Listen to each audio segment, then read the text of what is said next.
Tuan-tuan, baru-baru ini ada seorang pengurus khidmat pelanggan berjaya mendapatkan dana RM176,000 dengan bayaran bulanan sebanyak RM3,324 sebulan selama 84 bulan bayaran balik.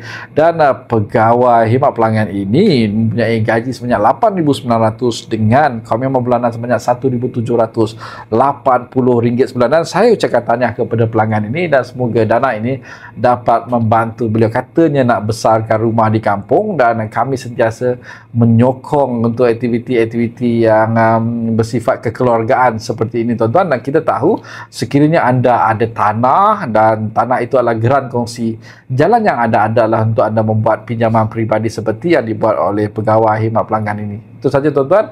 Dapatkan khidmat nasihat beserta laporan pelapor kredit anda di MyLoan hanya RM50 saja, dan selebihnya kami akan bantu anda untuk mendapatkan dana daripada bank, koperasi atau agensi kerajaan, serta membantu anda untuk membuat penstrukturan semula komitmen anda. Ada orang hantar gambar makan masakan Minang, tuan-tuan. Dan seperti biasa, dengan MyLoan pinjaman anda menjadi lebih mudah. Assalamualaikum, salam sejahtera dan jumpa lagi.